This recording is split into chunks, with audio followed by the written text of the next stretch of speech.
بسم اللہ الرحمن الرحیم 14 جولائی 2020 مورخہ آج بروز منگل۔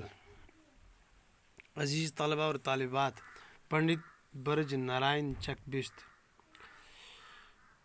تخلص تھا ان کا چک بست، اصل میں ان کا نام تھا برج نارائن۔ 1982 میں فیض آباد، جہاں آج بابری مسجد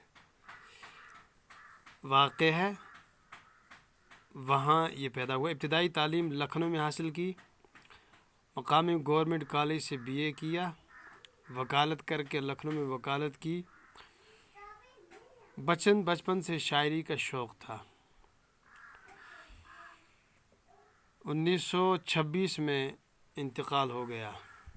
کہا جاتا ہے کہ چک بست نے جو پہلی غزل لکھی ہے صرف 9-10 سال کی عمر تھی۔ اچھے شاعر کی حیثیت سے ان کی پہچان جلدی ہو گئی تھی۔ چک بست کا زمانہ شاعری کا بچپنے کا ہے۔ یہ زمانہ وہ ہے جب لکھنؤ میں آتش، میر انیس اور مرزا دبیر کی شاعری چھائی ہوئی تھی، اور غالب کا کلام تو سکہ رائج الوقت تھا اردو دنیا میں۔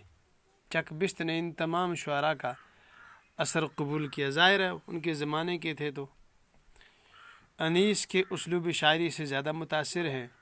ان کے رنگ کو اپنانے کی بہت کوشش کی ہے اور اس میں کامیاب بھی ہوئے ہیں کسی حد تک۔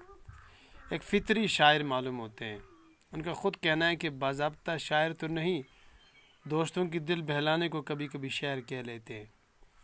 ان کے کلام کی خصوصیت ہے سادگی، سلاست اور روانی، اور ان کے کلام میں ترنم کی ایسی کیفیت پائی جاتی ہے۔ انہوں نے شاعریت کی ابتدا بھی دوسرے شعراء کی طرح غزل سے کی، لیکن بعد میں قومی نظمیں لکھنے لگے اور قومی شاعر کہلائے۔ نظموں میں قدرتی مناظر کی عکاسی بھی ہے، بیداری وطن کی جذبات بھی ہیں، آزادی کی تڑپ بھی ہے اور دردمندی بھی ہے۔ چک بست نے مرثیے بھی لکھے ہیں اور اپنے دور کے سیاسی سماجی جذبات کو بھی لکھا ہے۔ بہر صورت سماجی، سیاسی، فطری مضامین پر نظمیں انہوں نے لکھی ہیں، اور ان کی نظموں کی خصوصیت یہ ہے کہ ان کی زبان بڑی سادہ اور آسان ہے، اور جو منظر کشی کرتے ہیں بڑی پرتاثیر ہوتی ہے، اور الفاظ کو صحیح انداز سے جوڑتے اور اس پہ ترتیب دیتے ہیں۔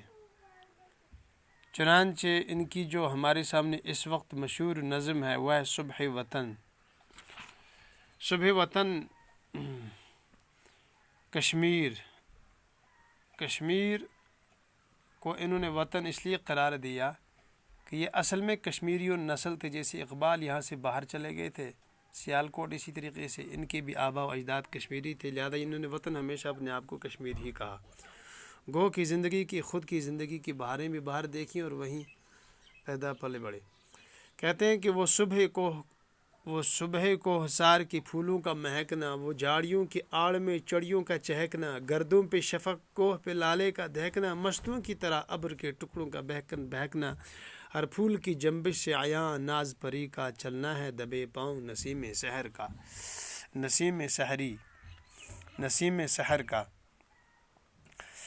نظم میں کشمیر کی شاعری کو، خوبصورتی کو شاعر نے بیان کیا ہے کہ صبح کے وقت پہاڑوں پر پھولوں کی خوشبو کا بکھرنا، اور پھر آسمان پر صبح کی لالی کا پھیلنا۔ جب سورج طلوع ہوتا ہے آسمان پر، اسے پہلے پہاڑی پر گل لالا کی خوشبو کا بکھیرنا، جھاڑیوں کی پناہ لے کر چڑیوں کا گیت گانا، اور آسمان پر بادل کے ٹکڑوں کا مہکشوں کی طرح جھومنا، یہ کشمیر کی خوبصورتی کی نمائندگی ہے۔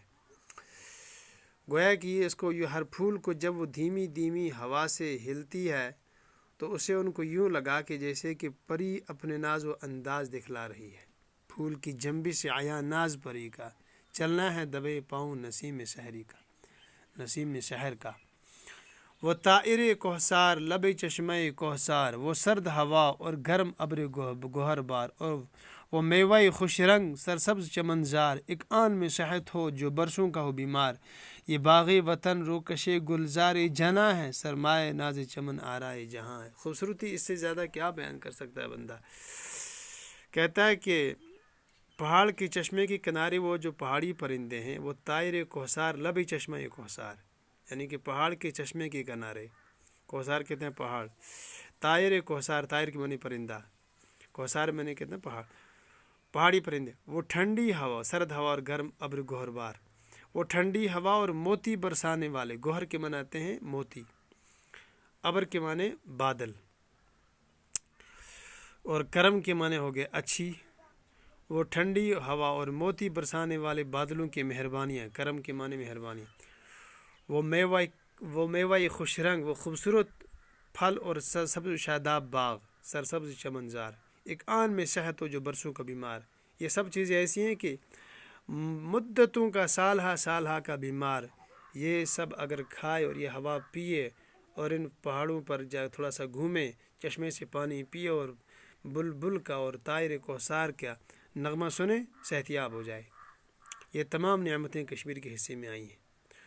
وہ یہ باغ وطن روکش گلزار جنا ہے، کہہ رہے کشمیر کا یہ ایسا خوبصورت باغ گویا کہ یہ جنت کے باغ کی طرح ہے، سرمایہ نازِ چمن آرائے جہاں ہے۔